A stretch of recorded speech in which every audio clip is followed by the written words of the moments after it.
bibigyan ko kayo ng message. Ngayon, isang mensahe na maaaring hindi nyo pa nakita. Pero matagal nyo nang nakikita tong verse na to. Okay? I-dig deeper ko tong verse na to, lalaliman ko kung para makita nyo kung paano pinapaliwanag yung isang verse. Okay? Ito ang verse na to, napakasikat nito. Alam ko, alam nyo na tong lahat at na-encounter nyo na to. Karoon ng chance, walang hindi magkakaroon kasi pagpunta sa langit at pagpunta sa impyerno, walang masasabing hindi ko narinig ang mensahe. Walang pwede magturo kay Lord na walang nakarinig. Kaya nga may mga mensaherong pumupunta sa mga island eh. Kaya nga may mga mensaherong pumupunta sa mga tribo eh, para ihatid yung mensahe. Kaya hindi nila sasabihin hindi ko narinig, hindi lang nila tinanggap. Okay? So, close our eyes and pray. Lord God, we thank you very much sa araw na to, Panginoon, sa pagkakataon na dinala mo ang aming grupo, Panginoon, na upang marinig ang iyong salita. Lord God, ikaw po ang magsalita, hindi po ako. Ang salita mo ang makita nila, Panginoon. Ilagay mo po sa kanilang mga puso kung ano man ang nais mong parinig sa kanila. Salamat sa pagkakataong ito, Panginoon. Ito po ang aming prayer in Jesus name. Okay. Hindi ko na palalawigin kasi sasayangin ko yung oras, umiinit. Okay, kung mapapansin nyo, may maliliit na yun nandyan. Yung una, itong dalawang verse is the design. Itong isa, duty. Yung green, danger. Yung isa, destination. Okay. By default, lahat ng tao, hindi mapupunta sa impyerno dahil makasalanan. Kasi ang tao naman talaga makasalanan. So kung tao sasabihin, ang tao, mapupunta ka sa impyerno dahil makasalanan ka, ang sabi ng Bible, walang mapupunta kahit isa. Why? Romans 3:23, for all have sinned and fall short of the glory of God. Kung kasalanan ang magdadala sa atin sa impyerno, walang makakapunta. Kasi sabi ng Biblia, walang matuwid, walang kahit isa. Ibig sabihin, hindi pala yung kasalanan. No? 14:10, ito yung God's wrath. Explanation. They too will drink the wine of God's fury, which has been poured full strength into the cup of his wrath. They will tormented with burning sulfur in the presence of the holy angels of the wrath. Tormented, pahihirapan sa burning sulfur.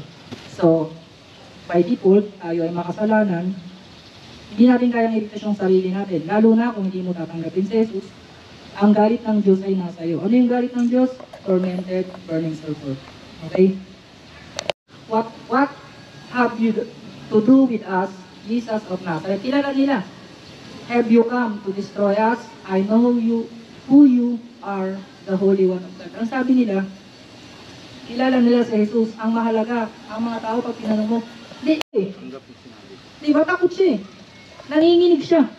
Ibig sabihin kung alam niya kung ano nangyari. Di ba ang verses ng Bible, maraming gumagamit niya kahit ang diablo gumamit. Tignan niyo sa Matthew, nung sinukok ang Diyos, Jesus, puro verses, scripture ang binanat ng diablo. Puro verses of the Bible. Kasi bakit? Nagbabasa ng Bible ang diablo eh. Marami siyang kabisadong verses. Nung sinubok niya si Jesus, sa lahat ng nung sinusubok si Jesus, bago siya ipako, 40 days and 40 nights, dapat bibigay ka na doon kasi gutom ka eh. Kasi nag-ano siya, hindi siya kumain ng 40 days and 40 nights.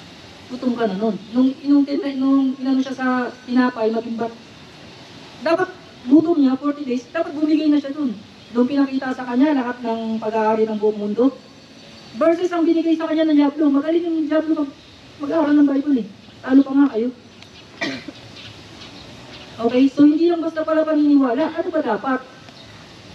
John 1:11, verse 11 to 12.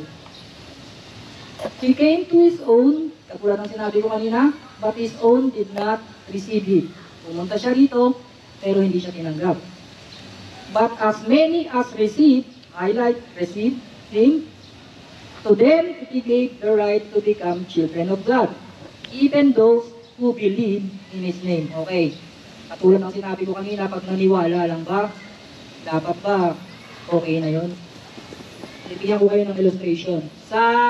Kung alam nyo yung pinakamataas na waterfall, Niagara Falls, Canada at US, nagsasakop kasi sila, New York and Canada. So may Niagara Falls pinakamataas. May nag-circus doon. Alam nyo lang, mahulog siya. Eh, pinakamataas na falls yun. Hindi ko alam kung 1,000 feet yata yun. Nag-bicycle sa wire. Picture nyo? Sabi niya bago siya mag-umpisa, kayo ba naniniwala na matatawid ko yung dulo?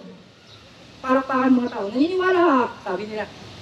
So, tumawid siya, nag-bike siya. Nakapunta naman siya. Nakabalik siya. Tumanong siya ulit. Sino mga naniniwala? Taas kamay. Itaasan ng kamay. Naniniwala, ibig sabihin. Ngayon, sino naniniwala sa inyo at sasama sa akin, sasakay dito, tatawirin natin yung wire, papunta sa kabila. Walang sumama. Wala. So, ano ibig sabihin? Naniniwala sila lahat, di ba? Na makakatawid. Ano ang pagkakaiba? Naniniwala din kayo? Ano ang pagkakaiba? Receive. Merong naniniwala, pero hindi tinatanggap. Naintindihan? Hindi lang basta maniniwala. Tanggapin. Yun yung sabi ng Bible eh. Hindi tayo pwede magmarunong dyan. Nakasulat yan eh. Hindi ko naman kayo tinuturuan ng sarili kong akin. Ito yung nakasulat, binabasa lang natin. Hindi kasi ako pwede magpaliwanag taliwas sa nakasulat kasi bawal yun sa akin. Nag-aaral kami, hindi pwede mag-resistent. Yun na pala yun? Hindi pa. Yun na pala yun, yung receive na yan? Okay, ito. Balik tayo. 4. Yung 4 explanation niya ng mga verses na sinundan niya. 16, yung ang kasunod niya, yung 14 at saka yung 15. Pinapaliwanag yung 14 at saka yung 15. So yung God dito, hindi si Jesus yan. God is the Father. So si Father yan, God. So, hindi yan nilagay so para lang ilagay so. Yung so, maximizing the effect. Binodoble niya yung effect nung susunod na verses niya. So, halimbawa, I love you. Sinabi. May feeling, di ba? Pag sinabing I love you so much, mas may feeling. So, ano ibig sabihin ng so na yun? Nagpapalakas ng epekto nung susunod sa kanya. Ano ba yung susunod sa kanya? Love. Okay? Pagmamahal. Yung Greek word niyan, sa Greek, mayroong 8 Greek ang love. Hindi nilagay dyan kung ano-ano. Yung pilawcha, yung pagmamahal, maraming klase, pwede kong ipaliwanag yun, pero kinuha ko lang yung pinakamahalaga kasi hindi naman na yung Greek student dito. Sasample lang ko lang ng isa, pilawcha yun yung pagmamahal natin sa ating sarili. Example, si Pilato, alam niya na tama si Jesus. Narin nyo na yung story kung nakapanood kayo ng Jesus film, Poncio Pilato, nabukas ng pilawcha. Ang ginamit dito, the highest form of love, agape. Unconditional love. Hindi lang basta love. Walang hinihinging kapalit. Okay, wala. Makasalanan ka, hindi ka nag-perform ka, may nagawa. Love ka pa rin ni God. Ibang klaseng love to. He laid down His life for you. Even though we are sinner. Ganong klaseng love. Next, the word. Yung word dito, hindi mundo. Dito sa person, word mundo, hindi. Ang ano po natin, inhabitants. Ano yung sabi ng inhabitants? Mga nakatira sa mundo, tayo yun. Okay? God, the Father, so much love us, He gave His only Son. Tayo yung the Word. Okay? His only begotten. Ito, sasagot ko sa sinasabi hindi pa pala yung that He gave pa pala. Sorry, napakatawang ko. He gave. Marami kasing tao nagsasabi, I love you. Mahal kita. Pero wala namang binibigay. May kasabihan, you cannot give. Yung mga ginagawa ng mga politician, nagbibigay pero walang pagmamahal. Naintindihan? You can give na hindi ka nagmamahal pero hindi ka pwedeng magmahal nang hindi ka nagbibigay. Okay? Prerequisite yun. Kapag nagmahal ka, obligado magbigay ka. Naintindihan? So that, He gave. He, referring to the Father, the only begotten Son. Ito napakaganda nito. Dito kasi ito ko ng verse na to, talo na kaalam yung makikipagtalo sa akin. The only begotten Son, ang Greek word niyan, monogenes. Yung begotten, monogenes, dalawang salita, mono, single. Alam niyo naman yung mono, single, isa. Genes, dyan galing yung word na genes, single life, single genes, single origin with the Father. Kaya hindi pwedeng ano ba yung Diyos? Ano ba si Ama? Naintindihan nyo, kung siya ay Diyos, so hindi na kailangan ipaliwanag yun. Yun sinasabi ng verse eh. Kung ang mga ay Diyos, ang anak, aso po yung anak niya? Isda pa rin. Hindi lang pwede ng tao marami ng isda. Unless gasahin na sure ko, pwede yun. Pero kapag Diyos, Diyos pa rin. Naintindihan? Di dalawa na, Diyos. Yung tatay tsaka Hindi anak. pwede maging dalawang Diyos. Kasi pagkakaintindi mo ng Diyos, tayong dalawa, Diyos. Diyos is... Oo. Dalawa kayo, mag-ama. Hindi, mali. Mali kasi yung pagkakaintindi mo sa Diyos eh. Ang Diyos is nature, hindi ang position. Ano yung nature? Ang tatay ba ng aso at saka anak na aso, hindi pa parehas aso? Tanungin ko kayo, parehas aso? Aso. Parehas aso. Pwede yan, Aso pa dede rin. yan sa nanay, Ganun di ba? din. Ganun ka rin. Papakainin mo yung anak mo. Ganon din. Di ba, naintindihan? Ang ama at anak ay, yun nga sinabi na nga, single origin eh. Napakaraming verses ko, kung makikipagtalo kay Bert, bibigyan ko siya ng isang katutak na Sige, verses. sir, pag... Hindi, wala, alam mo, Pero siyempre, hindi the naman verse is ako- the voice of God. Kung ang paliwanag ng tao ang pakikinggan mo, kahit sino pwede magpaliwanag Di, dito. sir, naniniwala kayo na pag tinanggap ko si Kristo, ligtas na ako? Tama ba? Tama. Gawa 20:28. Sinabi lang kung sino yung mga maliligtas. Oh. Gawa 20:28. Okay. Sige, pagbigyan natin si Bert, saka na tayo makipagtalo kay Bert. Bibigyan ko siya ng laban na maganda na gusto niya. Hayaan mo muna ako dito. Bibigyan kita ng laban. Kasi, bibigyan, alam ko naman yung sinasabi ni Bert eh. Makinig. Makinig. Hindi lahat iniligtas. Hindi, makinig. Alam ko yun. Kaya nga may Meron doctrine lang. of predestination eh. Kaya nga hindi ko yung pwedeng ituro sa yung doctrine of predestination kasi kailan ba si Jesus, para lang malaman nyo, si Jesus ba sabi niya tao lang? Paano kung sa Old Testament pa lang? Paliwanag ko sa kanya yan. Kasi, alam mo, maano tayo, maano tayo. Hindi mo alam yung sinasabi mo, marunong ka lang mag-verse. Kaya nga, sasagutin mo lang, Diyos ko. May Okay. Diyos siya. Okay, tama si Bert, sinabi yun. 7 last word. Tama yun, pero hindi niya alam kung bakit sinabi yun. Diyos ko, bakit mo ako Papaliwanag ko sa'yo. pinabayaan? Nanginisi pa nga si Kristo Hindi, eh. para maliwanagan ka, maliwanag. Ito, bibigay ko sa'yo, maliwanag. Si Jesus, ay makinig, si Jesus, simula pa sa pagkaumpisa, kasama na ng Diyos. Sabi sa John 1:1, di ba? Kasama na ng Diyos. Narinig mo ba? John 1:1, kasama na ng Diyos. At ang si Kristo ay Diyos. Ayaw mo pa rin doon? Okay. Nung umiwalay ang Ama. Lagi silang magkasama eh. Umiwalay. Dahil, bakit? Sa kasalan. Si Kristo walang kasalanan, naging kasalanan. Tinignan siya ng Ama, hindi siya makita. Bakit? Habakuk 13, hindi makita yung kasalanan ng Ama, bawal siya tignan. Naramdaman ni Kristo na wala ang presensya ng Ama, kaya na sinabi yung verse na yun. Alam mo na ngayon. Hindi mo naman alam, pinapaliwanag mo. Ramdam niya, lagi silang magkasama eh. Pero kung tayo ngayon, humiwalay. Kunyari tayo, father and son, lagi tayong magkasama. Nung humiwalay, naramdaman mo, kaya mo sinabi. Okay? So, marami pang verses na following verses, ayoko lang. Tutuloy ko na lang to. Kasi hindi naman mananalo yun. Okay. Dito na, next. Only begotten. Punta na tayo sa, tapos na tayo sa, hindi. Whoever believes in him, napaliwanag ko na ito kanina. So, yung believe, hindi lang basta believe. Kasi sabi ko nga, kung maniniwala ka lang, katulad ng, yung pumawid nga, pero hindi mo naman tinatanggap, hindi ka rin. Hindi rin yun yung sinasabi doon. Hindi lang basta kasi, ang diablo nga naniniwala, nakikinig, oo, normal naman yan. Bakit? Hindi, kung si Kristo kasi, isba, siya lang gumawa sa buong mundo, bakit kailangan pa niyang i-create na maraming mga Okay. reliyon? Kaya nga may choices eh. Makinig. Isa lang, Makinig. Alala na lang tayo, di ba? Bible lang. Ano naman tayo? Sasagutin ko kay Tunying, sasagutin ko para lang marinig niya. Pinapatagal niyo ako eh.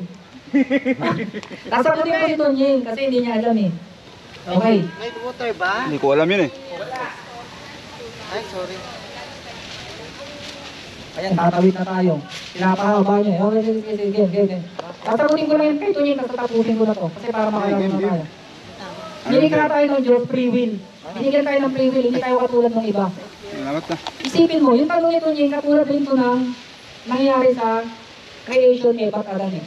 Nakita mo na. Oo. Bakit pa nilagyan ng puno na makakain si Eva, eh di dapat hindi siya nagkamali.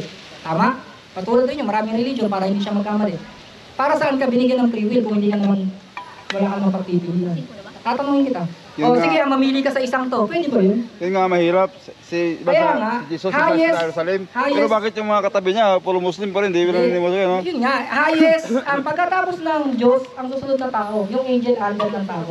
Kasi nakalagay sa Bible, tagapaglingkod lang ng tagapagmana ng buhay na walang hanggan yung mga angel. So, binigyan ka ng mataas na pag-iisip, free will yun. Si God lang din ang meron nun. Binigay yun sa'yo. Kung bibigyan ka ng katulad kay Eva Tandang, isang puno lang, kunwari ito lang. Sasabihin niya, sige mamili ka dyan sa isa. Eh, paano pala, mali pala yung mga judice, mga ano, yung mga paniniwala. Makinig. Hindi ako magsasabi na yung Bible. Kung gusto mo malaman yan, mag-aral tayo. Naintindihan? Eh, para sa kanya, tama din sila eh. Tama. Aral Iba yan, yung alam ko opinion naman nila yung sagot dyan, pero Iba yung hindi sa paniniwala panahon na nila. to. Okay? Walang sila, pe. Alam ko naman yung sagot dyan, pero hindi sa panahon na to. Kasi Bagay. mauubusan tayo ng time. Kung gusto nyo, bibigyan ko kayo ng laban. Wala namang problema sa akin, pero hindi sa time na to. Lahat ng gustong mag-aral, bibigyan ko ng laban. Gusto ko nga yun eh. Kasi hindi sa time na to. Okay? Go. Okay, tapusin na natin. Mm-mm. So, next. Yun nga na paliwanag ko na yun. Tama, hindi, wala akong ganun. Ang sa akin lang i-share yung inuntas ko bilang isang preacher. I-share ko kung maniniwala ko, hindi ko na problema yun. Ang mahalaga narinig mo, hindi mo pwedeng sabihin kay Jesus, hindi ko narinig ang magandang balita. Narinig mo, hindi mo tinanggap. Yun yung problema. Okay, hindi ko kayo pinupush. Kayo lahat, hindi ko pinupush. Maniwala kayo, hindi ko to, hindi ako bibigyan ni Boss Jaime piso para sa bawat kaluluwa. Wala akong mapapala dito. Aksaya nga ng oras ko eh. Pinag-aralan ko pa to para sa inyo. Wala akong mapapala. Pero dahil ito yung inutos sa akin, para sa akin, kailangan ko itong gawin. Kasi by default, kayo ang ma-encounter kong tao. Kaya, hindi nyo masasabi sa harapan ko kung sakaling dumating yung panahon, magkita-kita tayo kung magkikita tayo. Kung magkikita tayo sa langit, sabi nga. pumunta. Pag No? So, hindi kasi lahat makapunta sa langit, so yun hindi natin makikita. So, kung makikita-kita naman, yung mga hindi mapupunta sa langit, hindi nila ako pwedeng sisihin. Ngayon, hindi ko sinabi sa kanila. May one lap, mag-prayer tayo, mag-game na tayo. So, meron akong prayer. Actually, dalawa dapat, naiwan ko yung kasama ng isang prayer. Isang prayer lang. No? Kasi, iturin nyo sa cellphone, kayo ba makakonect kung wala kayong load? Makakasend ba kayo ng message kung wala kayong load? Ano ang kailangan? Connection. Kailangan nakakonect ka muna kay God para masagot yung answered prayer mo. Naintindihan? Eh, paano ka makaka-answered prayer kung hindi ka believer? So, you have to believe. Maraming nangyayari sa ating magaganda. Yes, correct. Mangyayari. Kasi nga, yung ibang mga Christian, maganda pa nga yung nangyayari. Kung tutusin, yung mga hindi Christian, mayayaman nga sila. Pero yun bang basis?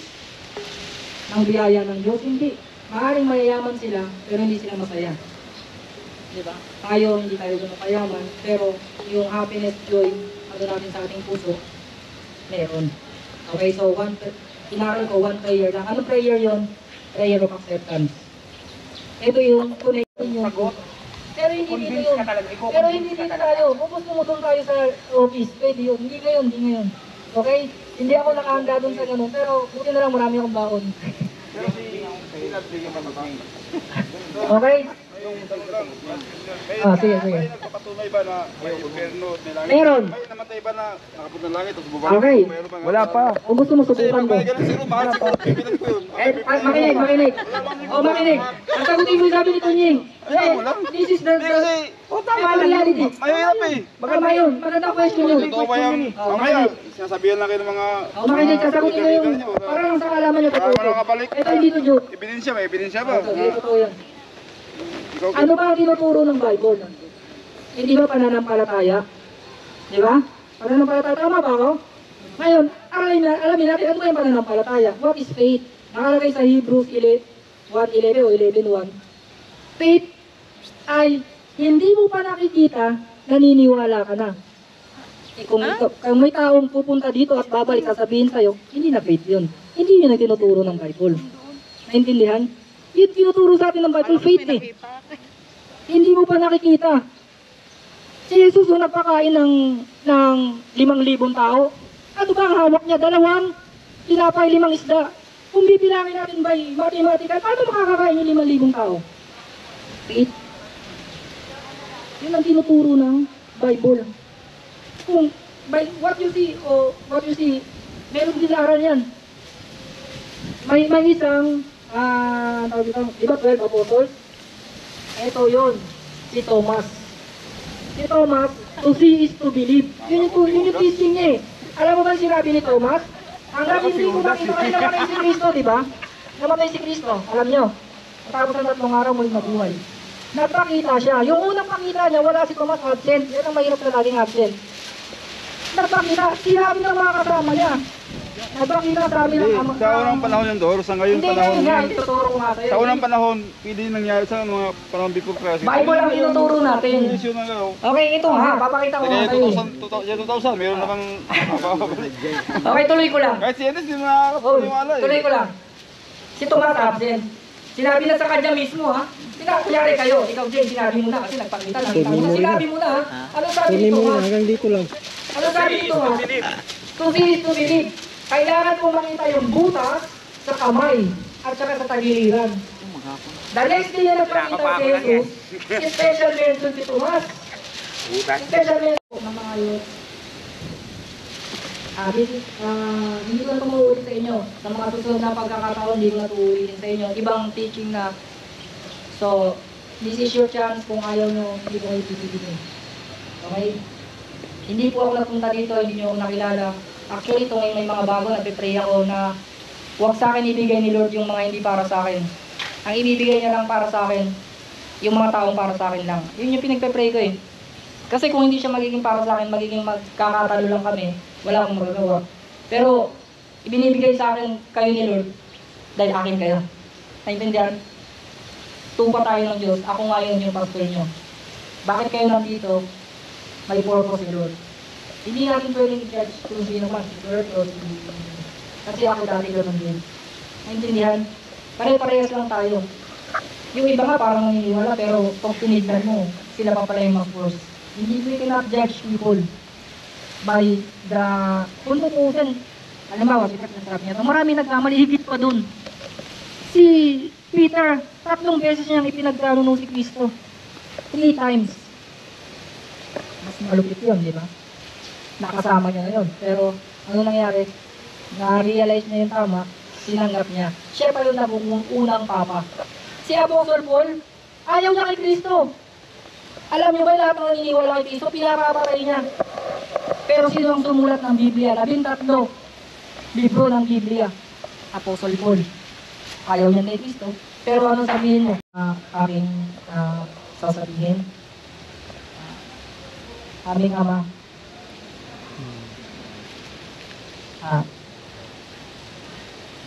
Maraming salamat sa araw na to, Panginoon, at binigyan mo kami ng pagkakataon na magkaroon ng ganitong pagkakataon magkakasama-sama upang mapag-aralan ng iyong salita, Panginoon. Ito po ay hindi pagkakataon lamang na itinagkaloob mo sa amin.